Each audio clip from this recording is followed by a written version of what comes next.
Welcome to Nanyang Business School NTU Singapore Knowledge Lab webinar on food security beyond the pandemic. Good morning, good afternoon, good evening to all the attendees for this seminar, wherever you are in different parts of the world.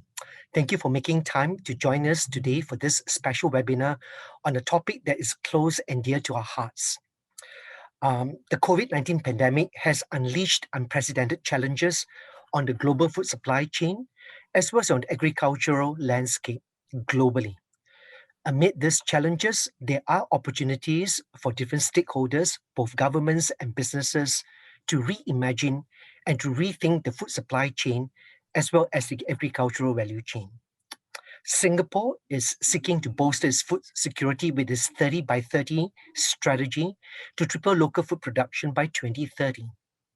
The purpose of this live session today is for experts from diverse backgrounds to share their insights and perspectives with us on both the challenges and opportunities relating to this context. Thank you very much for making time for today's special webinar.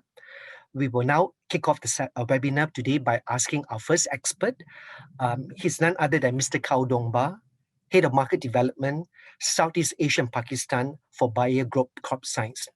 Can I invite Mr. Kao to have his video on so we can be connected with him right now and to do a quick short introduction. Welcome to the session, Mr. Kao.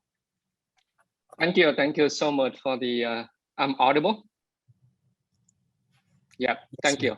Thank you so much for the opportunity to speak to the wide audience around the important topic, food security. Yeah, and good morning, good afternoon, good evening to all of you whenever you are. Yeah, my name is Kao, origination Vietnamese. Right now, I'm responsible for market development in Southeast Asia and also Pakistan. Among the other things, I focus on two things. Yeah. So the first one is around the development and commercialization of the new technology, from buyer to the customers, farmer customers. So essentially, we develop the seed varieties, new varieties, agrochemicals products, some digital solution, right? The agronomic advice and also the connectivities, with the service providers, from farmers to other provider.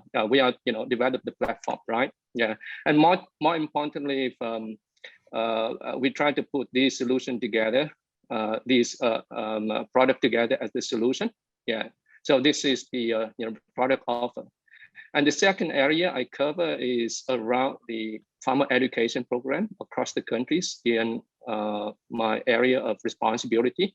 Yeah, so essentially we focus on the small farm holders, right? Yeah, so we see the need of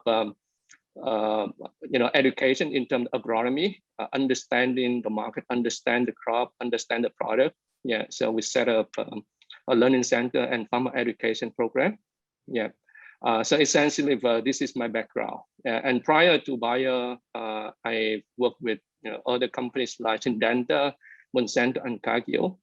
I am also Nanyang University alumni. I graduated from executive MBA 2 years ago. So it's my privilege to go back to the university in this forum.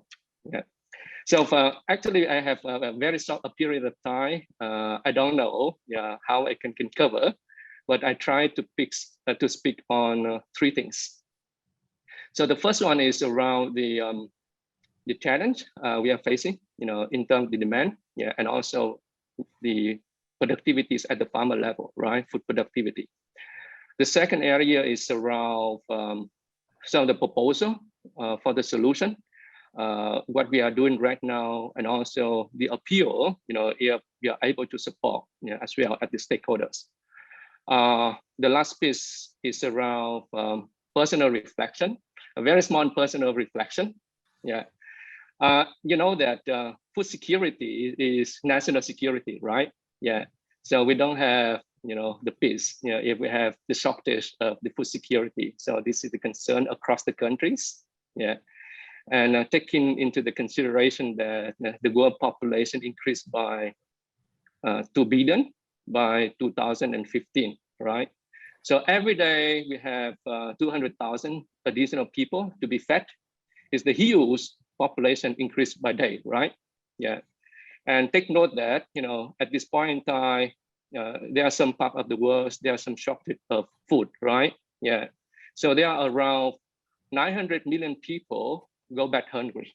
Yeah. So we are still have a privilege, to have 3 meals per day, when we are sitting here, right? Yeah. But some part of the world, food shortage is the key issue. Yeah.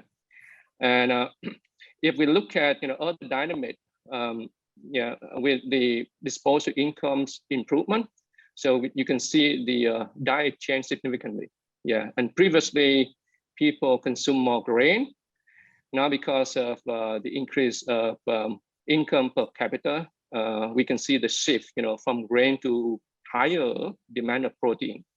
So what is the implication? The implication is that, there's a big ratio, of the conversion from grain to meat, right? So meaning if you serve for greater amount of protein, so they need a needs of, the grain increased productivities on the ground. Yeah, so therefore, there's a huge food productivity improvement requirement in coming years, in my view. At this point in time, there's a lot of big issues that agricultural sectors is facing. Yeah, and I named some, a lot. Yeah, but predominantly, if you can see that the aerial land uses it push up to the limit, right?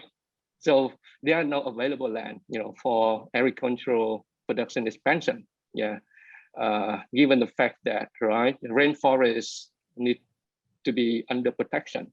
So whether in Amazon or close to our home, Sumatra in Indonesia, right? So we need to reserve the natural, yeah, not only for today, but for future generation as well. Yeah, and we can see the challenge around the land degradation. Some parts of the world, farming is happening in hilly area, yeah, especially in tropical condition, and you can see, the erosion, and farm degradation, and how we can protect that for our future generation, right? Yeah, and also you can see the, urbanization. The urbanization is happening rapidly. So whether in China, whether in Indonesia, in Philippines, yeah, and regarding road expansion, housing, and so on. Yeah. So therefore, the area of land is very much constrained at this point in time. The second area of challenge is around the water shortage. Yeah. Taking note that agriculture is accounting for 70% of the freshwater consumption. So you can argue that, right? We have a lot of rainfall and so on. Yeah, but it's not true, right? Yeah, because there's still lack of water reservation capacity, right? Even you build a big dam, a big reservoir, right? So this is the trade-off with the ecological requirement, right? Protect the rainforest, and also the risk management. Yeah. For example, right, in agriculture, some of the crop consume a lot of water. Rice production consuming a lot of water. Even cattle raising. I just give us some fact that, right, in order to produce 1 kg of beef steak, so we need to consume up to 15,000 liters of water. Huge amount of water for agriculture, right? Yeah. And the next piece is around the labor shortage. As I mentioned earlier, urbanization is happening in rural area. So there's a fierce competition in terms of labor with other sectors. Yeah. For example, in China, right, you can see a big population migration from rural area to the city to industrial sector that leave the old people and children behind. Yeah. So what is the labor force for agriculture, right? And a couple of years ago, I did have the privilege, to have a deep discussion with some of the farmers in Thailand. Yeah. So one of the insights is that the farmers, they're reluctant to pass the farming profession to their children, right? Young people are very reluctant, to engage in agriculture. Yeah. So, these are some of the few challenges we are facing. Yeah, and you can name it, right? Climate change. Given the fact that agriculture produce 20% of emission gas, at the global level, right? Yeah. Let's look at closely in Asia Pacific. In Asia Pacific, mostly the farmer environment is small farm holders. Yeah, whereby the average land of the farmer is less than 2 hectares per farmers. Yeah, and we recognize that, right? These farmers are extremely vulnerable to any disruption of the market, operational operation, right?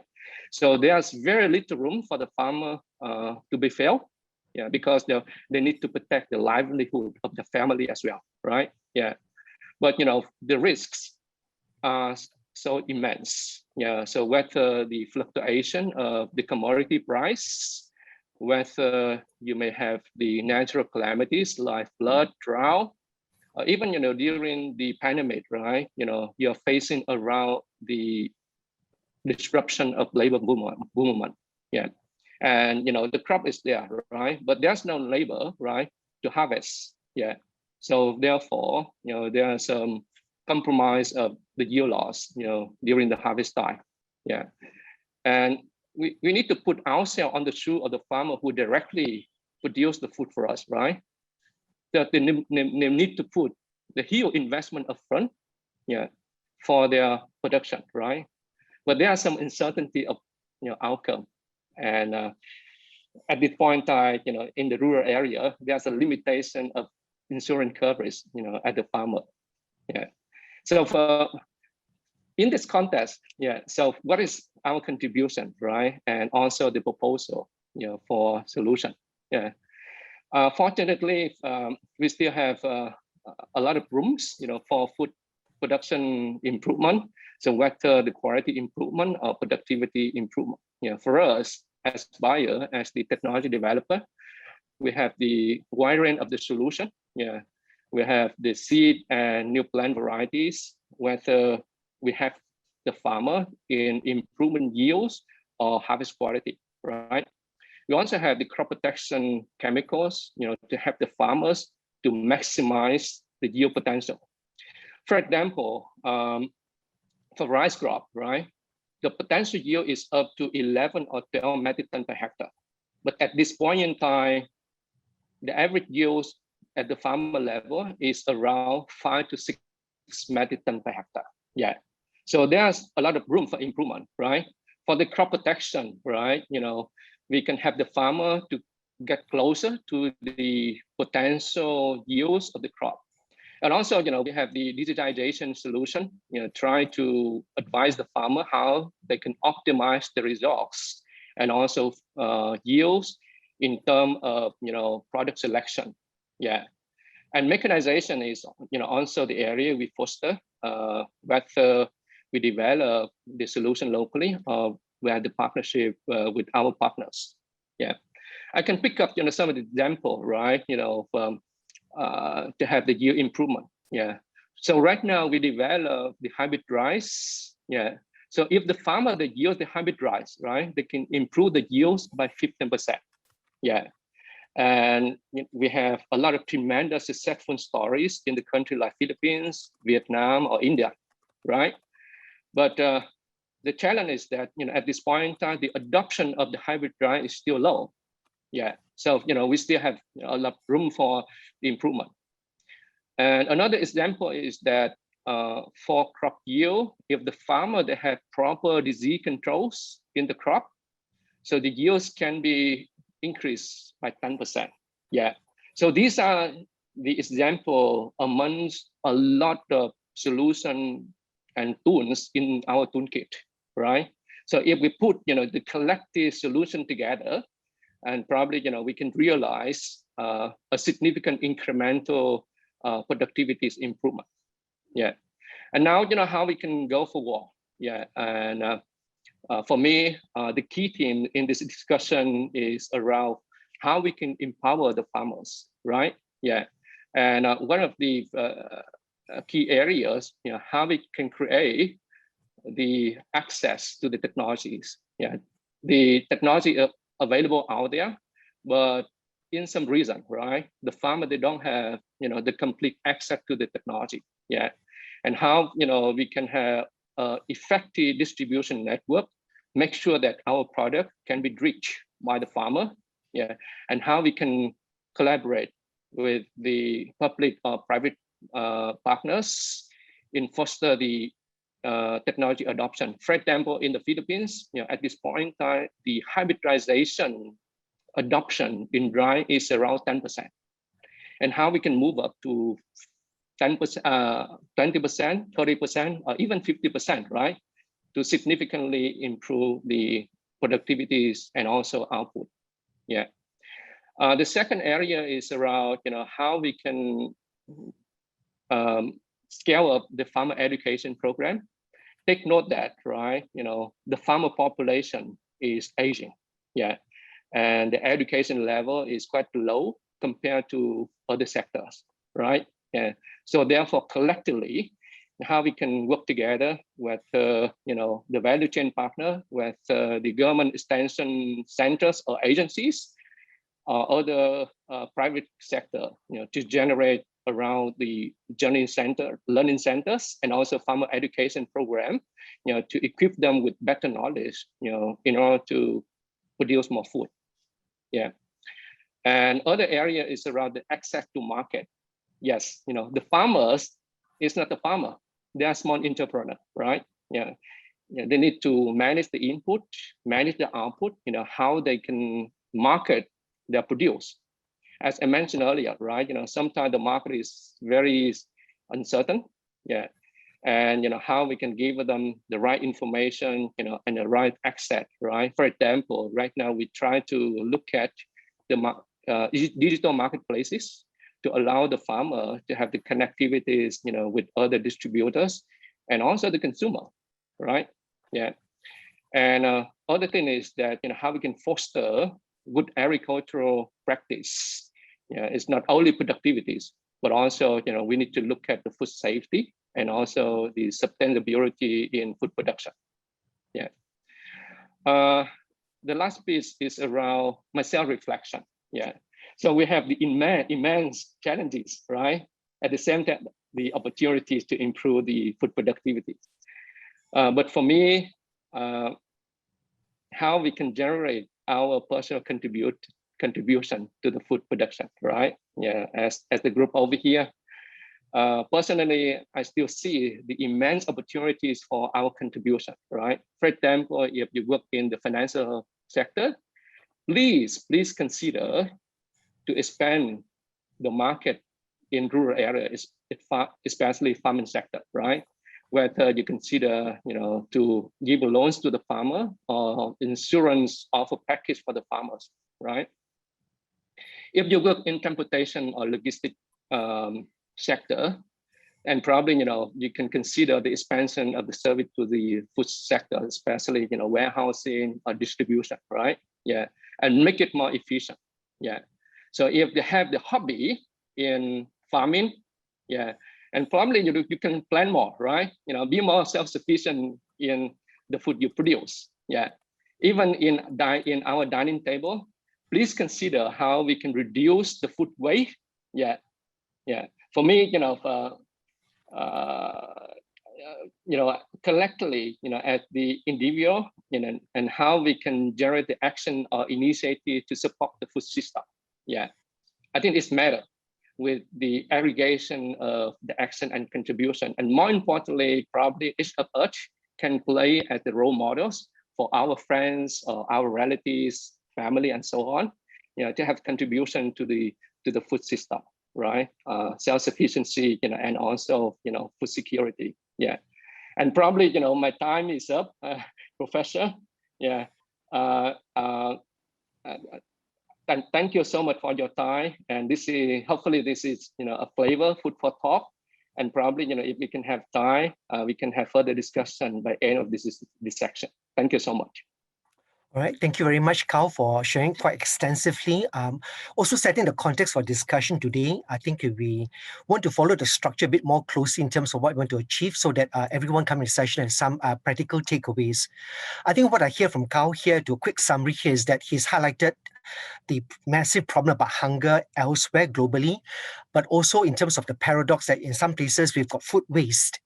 But it's also highlighted the major constraints and challenges: land, labor, market uncertainty, as well as some other challenges out there. But I think he also highlighted the opportunities as well from buyer perspective. But also for our next three experts going to share in a consecutive, one from John Ng from EDB, and then followed by Dr. Sanya from Shopmates, and last but not least, we've got Mr. Alan Lai from Profile Print. All these three experts will talk about some of the opportunities that have emerged from the opening context that was shared by Carl earlier on. So without further ado, can I now invite our next expert to do a quick introduction and also to address the question that has been presented much earlier, discussed earlier, is to look at this whole area about food innovation in terms of addressing the food security and context here in Singapore. Can I now get Mr. John Ng from EDB to introduce himself briefly and then share some of his thoughts and perspectives with us, please? John, over to you. Hey, thanks, Prof. Thanks so much for having me and for calling us experts. I'm certainly not an expert in this space, but glad to be part of this panel today. Really echo Carl's point of view earlier on that there's a lot more that we need to do together to build the resources to support our agri communities and generate awareness for future generations' food sustainability. So John here, I head up the agri-food division at the Singapore EDB. You might have heard of this government agency called EDB. We work with global enterprises to actually use Singapore as a base for their businesses, innovation, as well as expansions into the region. So I head up the agri-food team here. My team and I engage global players to work with us to co-create this new agri-food ecosystem in Singapore with an initial focus on urban agriculture, aquaculture, as well as alternative proteins. We think that in building up this sector, we're going to be supporting food resilience and sustainability of our food in Singapore and actually other parts of the world, especially for the urban cities. Before I guess offer a bit of a sharing, some perspectives, perhaps a bit of background about myself. I'm a very proud alumnus of the School of Biological Sciences at NTU. After I graduated, I thought to jump into the business side of things. So I joined EDB, started off with their biomedical team, so did my rounds around medical devices, biopharma companies. I used to work at Bayer, for example, as well as then thinking about how to build Singapore's capacity in innovation and regulatory affairs. After that, I got posted to Chicago for 3 winters, where I got to know a bit about the food sector amongst global corporates such as your Monsanto, now also called Bayer, ADM, Cargill, Abbott, and Mondelez, and the like. Given the emergence of agri-food opportunities, I took up this role to lead the agri-food team when I returned to Singapore, and it's been 3 exciting years ever since. So for this sharing later, just very briefly, I'm going to share a bit about some observations in the sector. So 3 things: why are we doing this? Our vision in the focus areas, as well as some recent initiatives and investments. My hope is that this would be useful as perhaps some sort of inside view of what we have been up to, and perhaps this could spur some ideas of how you may want to contribute to this space as well. Whether professionally or at least a consumer. Yeah. So without further ado, maybe I'll just jump right into it. So first question is why? Why is Singapore looking at the agri-food space? When I was based in the US, I think this was a very pertinent question to ask. Yeah, because you wouldn't necessarily think of Singapore as a city that has enough land or actually interest for agriculture. But the fact is that if you look at what's happening around the world today, some of it Carl has already mentioned. But since I would say since the two world wars, the global food value chain has been structured and wired in a certain way. It's kaizen for efficiency, and it really exists globally. The traditional food production model is around if I need to expand food supply because my population is projected to grow at X%, and therefore I will find land, I will find water, and I will find laborers and other resources to actually grow more food. However, I think as Carl has shared earlier on, I think many of the assumptions there around unlimited resources have already come into question. So there are massive disruptions happening or already in place. So I think one part of it is not enough supply as you think about things like climate change that's impacting all of us, whether we see it now or not. I know I'm feeling it because of the heat. And if you think about what's been happening since last year, people are consuming differently, right? Especially when you think about it, nowadays you wake up in the morning, there are days where you wonder, are the borders going to be shut? Will I have Ya-Kun eggs in the morning? And more importantly, because of resurgence of, how the virus wants to play in the ecosystem, where you can't go out to buy your food, right? You want to, as far as possible, be able to operate from home. So this means that there's a resurgence of interest in how we consume food in terms of food service. And more importantly, I think the disruption here has become a necessity is also we are buying our groceries online. This is challenging. For myself, I like to go to the market to pick my fruits. And nowadays, if I really have to buy online, I'm relying on a picture to trust that whatever I see online is what I'm going to get. So this is an adjustment. But I think it speaks to, I think, the emerging disruption that's happening in our food around us, especially for small urban cities like Singapore, which always assumed that we had a backyard, a rural place, somewhere else where we could get our food from. Closer to home, I think there is now an ambition for us to consider, can we produce 30% of our nutritional needs by 2030? And that is really championed by our good friends at Singapore Food Agency. And the challenge for us, just like water, is can we do so amidst the constraints, land, labor, and the like. We think technologies will be part of the solution. And technologies are nascent themselves, but promising. And therefore, our vision is for Singapore to be a hub for the development of agri-food technologies that are highly productive, sustainable, and it's going to enable future generations to feed themselves, especially those in urban cities. As I mentioned, the initial focus for us is on urban ag, aquaculture, and alternative proteins.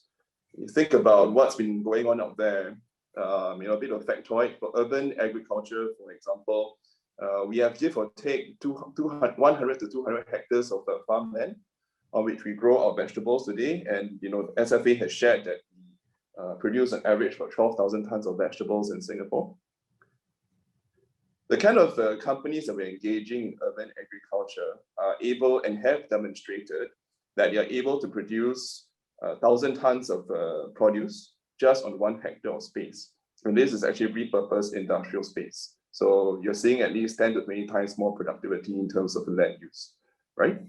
And then if you think about areas such as alternative proteins, where today it takes anywhere between 7 pounds of feed or more to get 1 pound of meat. That's not a very efficient model. And today where you get your feed and where you actually grow your cows are also spread across the world. So you have to include their massive logistics costs. But today, we look at things like aquaculture, where 1 pound of feed, you can get 1 pound of flesh, 1 pound of meat, or emergence of technologies such as alternative eggs and alternative milk. as well as the technologies that fellow panelist Sandhya is developing around the alternative proteins. I think these are exciting opportunities for us, or even gene editing. And gene editing is not the same as GMO, as Carl would, I would imagine, attest to.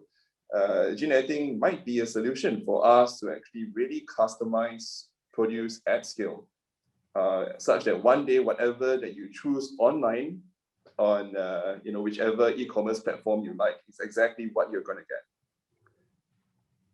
So that is broadly our why we are looking at this space, as well as the genesis. I would say that there are three challenges that we face. Of course, more, but three key challenges that we face. One is that I think corporates today own 50% or more of that global food value chain. It's very consolidated. The global players such as ADMs and Cargills. But many of the corporates are still feeling their way around and figuring out how to position themselves against these potential disruptions. So this means that many of them may or may not be ready to actually invest into these agri-food technologies. They haven't quite figured out what does it mean for themselves. But we still need them involved, because they really cover the whole gamut of the food value chain, whether or not we see it. Yeah. And we really need to actually have to work with, need to have them work with us to build up this fledgling ecosystem in Singapore. So the first thing that we did here, so managing that, how do we get the corporates involved and interested? One is that we think of bringing innovation to the corporates in Singapore. So one is that we work with Enterprise Singapore to actually anchor global accelerators here, such as Big Idea Ventures. The other piece is just raise awareness. So events such as the Future Food Asia Awards, we started the first round with them with Isabel since 2017, even while I was out in Chicago. And it's amazing how it's grown from year to year. And on this note, I think congrats to Alan and his team at Profile Print for winning an award recently. The next thing I would say that besides the corporates, I think this sector, because the corporates will take some time to think about it, is then the startups are going to be really integral in driving innovation in this space. Unfortunately, the food sector is not like tech. The food sector is a sector that requires patient capital. If you're talking about food tech, agri-tech, you're going to need heavy upfront capex sometimes. So one way in which my team and I are working with our ecosystem partners, including the other agencies, is around thinking of what we think as a shared innovation infrastructure. So for example, if you think of aquaculture, our focus there is to actually bring players which can innovate in terms of nutrition, health, and genetics of fish and shrimp into Singapore. And we are actually working the Singapore Food Agency to actually on their feed trial facility over at the Marine Aquaculture Center. So instead of the company having to invest in the R&D center themselves, they can tap into the infrastructure. The other second initiative, shared infrastructure initiative that was announced recently was the collaboration we have with Breuer Givaudan. So both are actually Swiss giants. So Breuer is the world's #1 food equipment company. 50% of all the world's wheat, so that can of beer you may have in your hand, actually flows through Breuer equipment.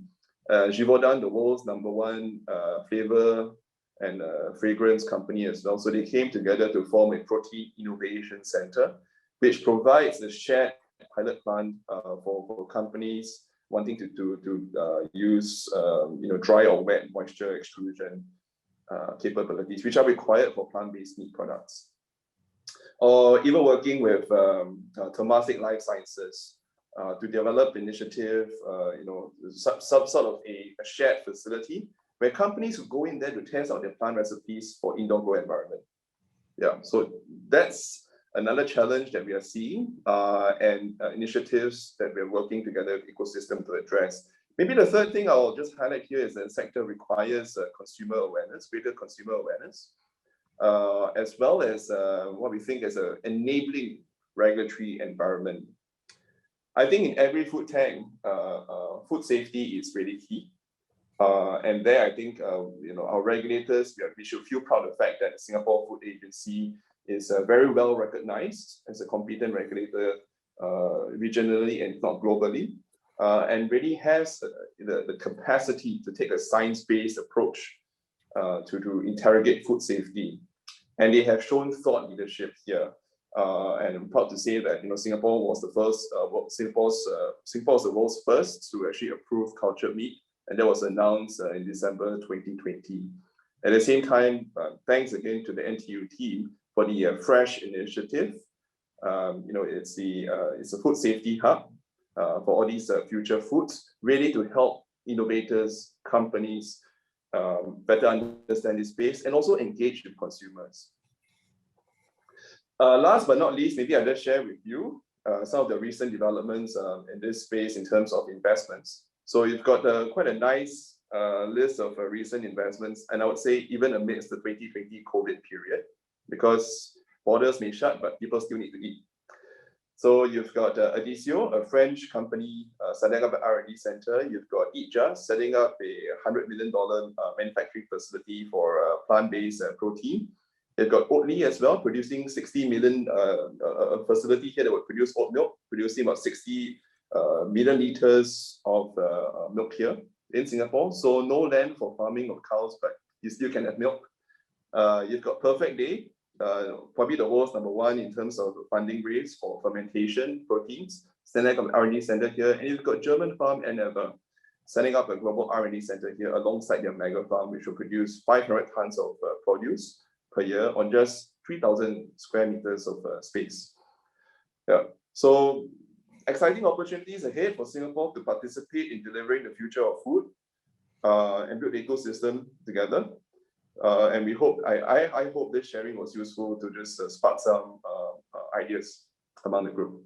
Thanks very much for having me. Thank you very much, John. I think there's some common themes that you echoed from Carl's session earlier on. I think Carl talked about farmer awareness, you talk about consumer awareness. And I think it's exciting that talk about Singapore as a hub for agri-food and the new, I suppose, ecosystem that is going to come to place. Without further ado, can I invite now Dr. Sandhya Sriram, CEO and founder of Shop Meats, to share some of her thoughts and perspectives. Over to you, Sandhya. Thanks, Prof. Pleasure to be here.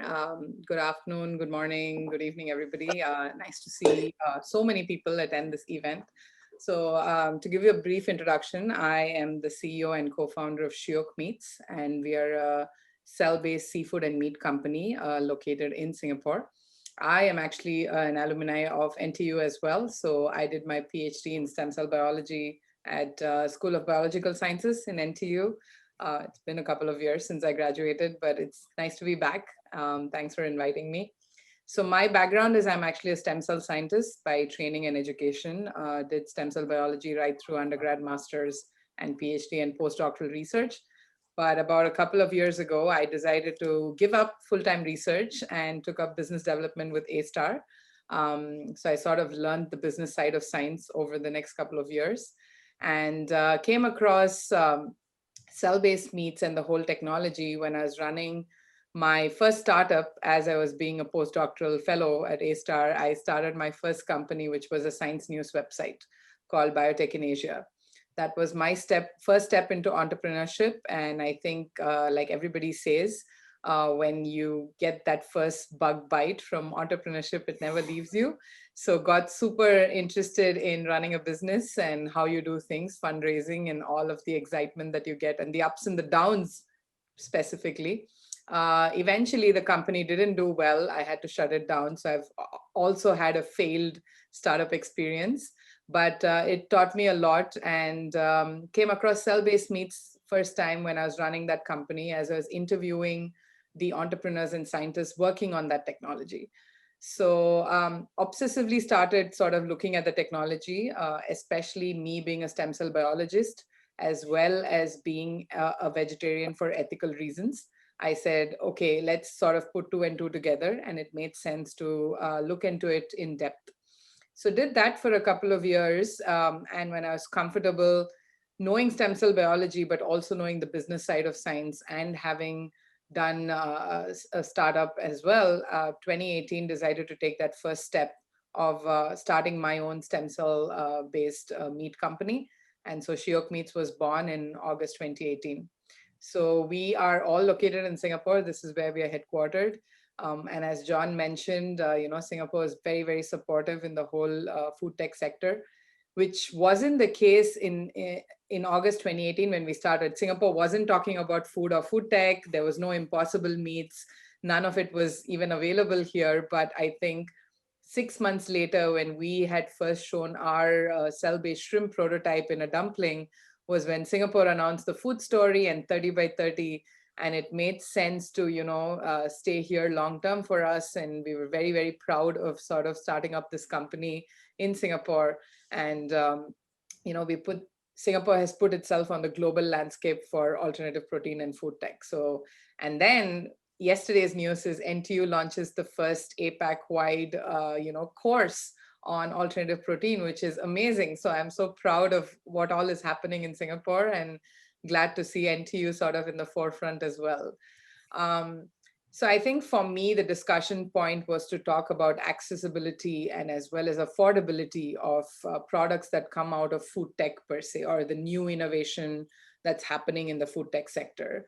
So what I'd like to bring up as part of that is who defines affordability, right? So yes, most of the products that are coming to the market, especially cell-based meats, which is meat and seafood made using stem cells.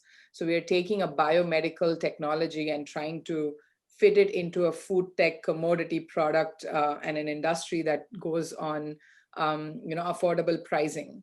It is going to take a while for products like these to reach that affordable pricing that we think of. Like I'm talking about $2 per kilogram of chicken, $10 per kilogram of shrimp, and so on.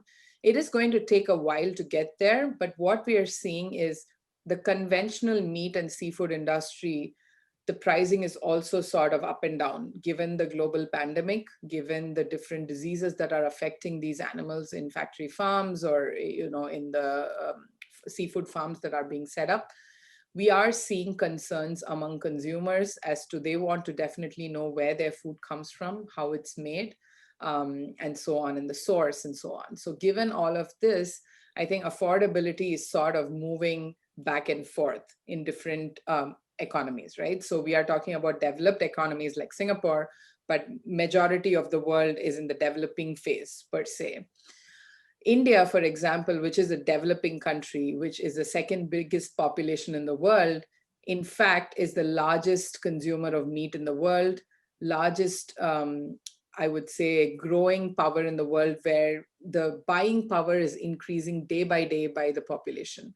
It is one of the most youngest countries population in the entire world. That means people are in the prime age of earning, and they actually don't mind spending more for food and material things and commodities and so on. So as we're seeing that happening, it's not surprising that some of the new food tech products are a little more expensive, but over time with economies of scale, they will come down. There is no other way that the scale can go. As you scale up more and as the demand is more and the supply is more, pricing can only come down. It can't go up per se. So even for us, just to take an example, right? So we started off making our cell-based shrimp meat at about $10,000 per kilogram at the laboratory scale.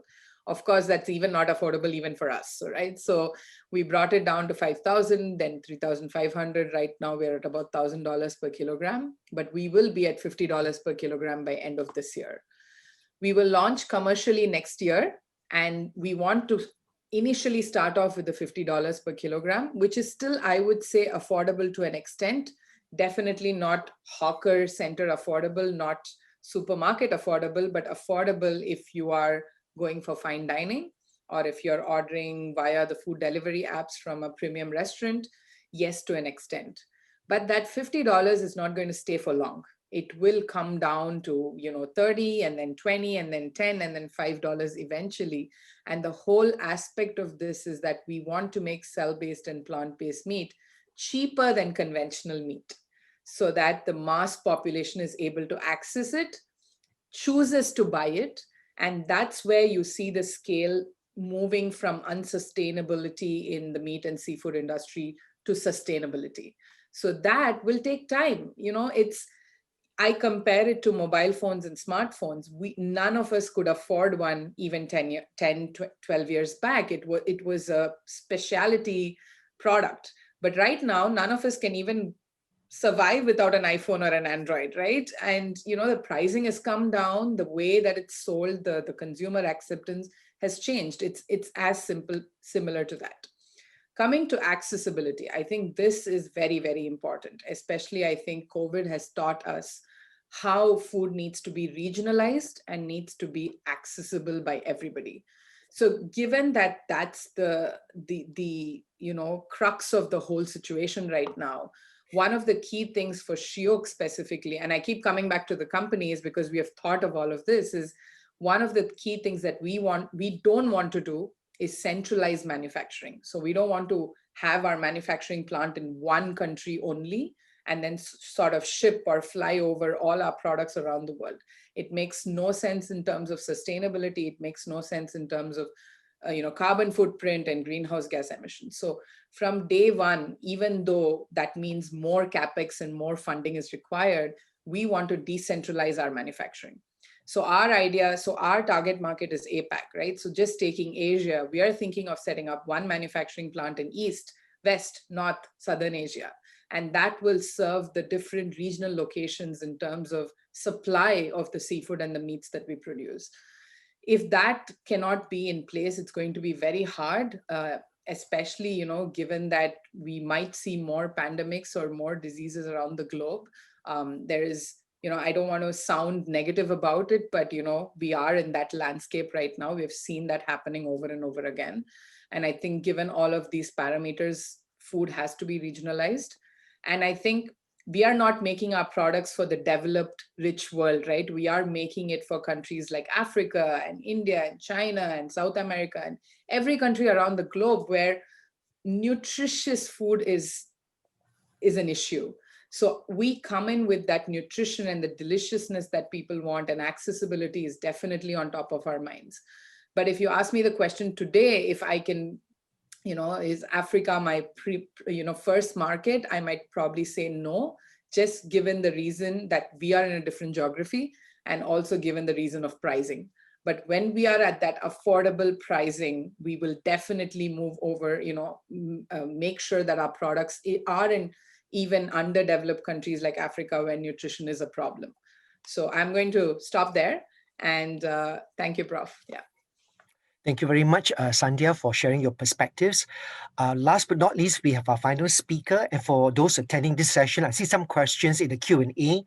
Do put those questions in Q&A. We'll address them later and also come back to you after the webinar is over. Right now, I think Alan Lai, CEO of Profile Print, and congratulations on award at the Cargill Award for Future Food. He reminds me of being a food detective, food fraud. A couple of times our panelists talk about food safety and knowing where our food is coming from. So over to you, Alan, as our last panelist for the day.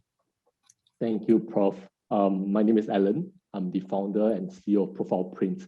We are a food ingredients search engine platform. So not so much of a food detective, and we're powered by our patented AI fingerprint technology.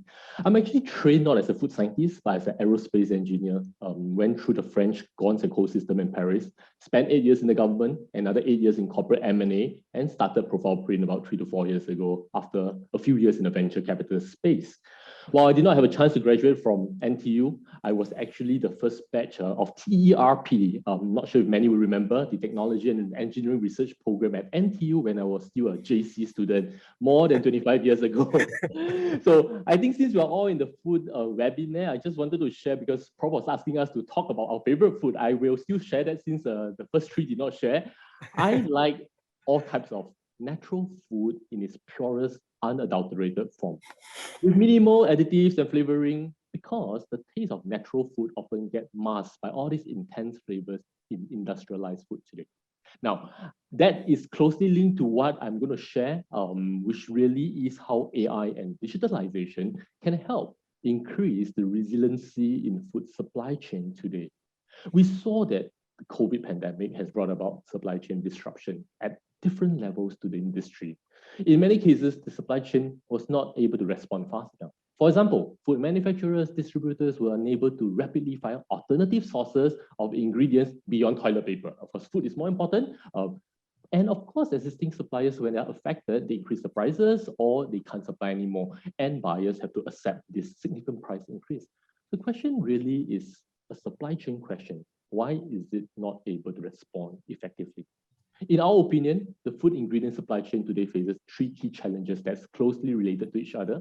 Firstly, as a very traditional industry continues to hinge on onerous and inconsistent grading process that is highly dependent on the human expertise. The uncle will put his arm through the rice and touch and say, today's moisture not so good, reject.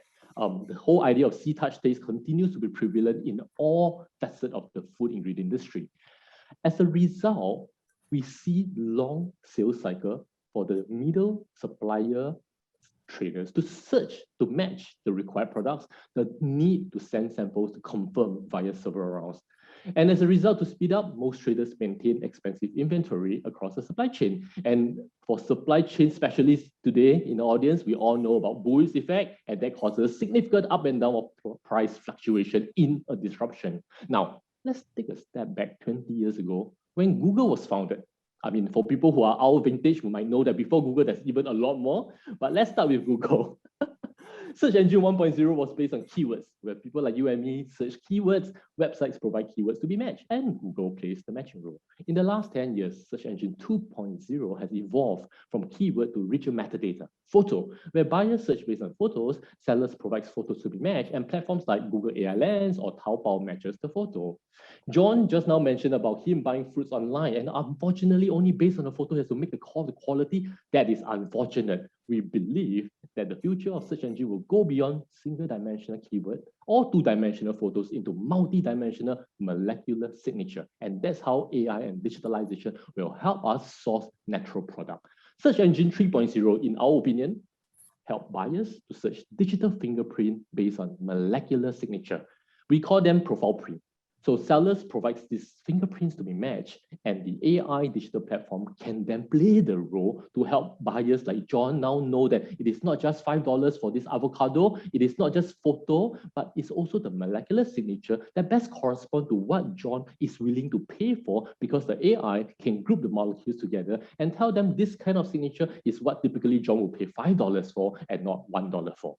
So you see, with the digital fingerprint, the industry can now conduct rapid digital assessment online, resulting now reducing the need to see, touch, and taste. But more importantly, buyers companies can now source for the required product by matching the molecular signature directly from the farmer side. And that's going back to the earlier conversation by our first speaker on how do we empower and help the sellers more efficiently so that their products, not that we are trying to make them sell more expensively, but sell fairer based on the quality of the product that they sell. I think with that, I go back to Prof. Tan and let you continue. Thanks, guys. Okay, so thank you very much, Alan, for that brief sharing from your perspective here. We have received a number of questions from the attendees here. Let me just pick one and maybe I'll get any one of the panelists to respond here. Some questions here, I think, about the ecosystem here. I think the farmers is one in the ecosystem, hearing from Kao earlier on. From EDP perspective, there are also other players who are going to come into Singapore, and also diversity consumers. So consumers is one stakeholder. So I think in terms of looking at this point that we mentioned about labor earlier on and talent here, I think it's a question from a couple of the attendees here. To what extent does this ecosystem that John shared earlier about Singapore being an agri-food hub, I think that applies to all the panelists here. What are your thoughts about the talent in Singapore and also the ability to be able to scale up innovation? Any thoughts in terms of this question about talent? Is that what is the main factor? Maybe one or two thoughts about, is talent the only consideration? I think we heard about capital earlier on from Kao and the others out there, but talent in Singapore, and we want to be a agri-food hub from Sandhya perspective, from John, and also from Kao also and John. Any one of you? Talent. I can briefly bring it up. Yeah. I'm not going to lie, but talent is a problem. But I think Singapore identifies that, right? So I'm glad that we identify it and we are open to understanding that we need to get talent from elsewhere. Yes, COVID has proven extremely difficult for bringing people from elsewhere, but I think ESG, EDB, and the different government agencies, are helping companies in ways that they can within the regulatory framework, regulations that we have, and so on. We ideally would like to hire everyone local, but it's hard to find all of the talent, especially the bioprocess talent that we require. But I think one of the bottlenecks is going to get solved, hopefully, with the course that NTU has put together. So in the coming years, once people graduate from that course, then we're able to, quickly hire them as well. So that's where we are. I mean, yes, we found it really hard. And I think one of the things that we found really hard when we started off 2.5 years back was just the Asian risk-averse mindset, right, of graduates or people who are in the workforce is, I would like to rather work for a larger MNC or a university. Why should I go join a startup? That sort of a mindset. But I am seeing that change already happening. So I'm glad that it's happening. All right. Yep. I do apologize today. We don't have a lot of time for Q&A, but I hope that all four panelists have given us topics about food for thought for all of us. Thank you very much to our panelists today, Kao, John, Sandhya, and also Alan. Maybe as we end the session here, maybe one word to share with our audience here today. Kao, what is one word you want to leave with our attendees today before we wrap up the session in a couple of minutes? Kao, one word relating to your insight experiences, one word for our audience here. Yeah, it's the word is very simple, right? Empowerment. Empowerment. Great. I like that word. Yeah, empowerment is important. I think it relates to what you shared essentially just now as well. Yeah. John, one word for our audience here. John, a parting word for our audience. You're muted, John. Collaboration, yes. All right. Here's Enterprise Singapore, Singapore Food Agency, investors, and other people in the ecosystem. Thank you, John. Sandhya, one parting word for our audience. Innovation. Yes, innovation. All right. Yes, and last but not least, Alan, a parting word for our audience today. Add that on to imagination to allow innovation. Yeah, I think I'd like to use that as a conclusion here. I think with human ingenuity, imagination, I think that will take us through to the future of food and I suppose Singapore 30 by 30. On that note, I'm Tan Joo Sing, Associate Professor at Nanyang Business School here. I'd like to thank everyone for spending this time this afternoon with us. As for the questions, we'll get back to you with the responses after the webinar. Thank you so much for making time today, and to all our panelists again, Kao, John, Sandhya, Alan. Have a good day, stay safe, and keep well. Goodbye for now. Thank you. Thank you so much. Bye-bye.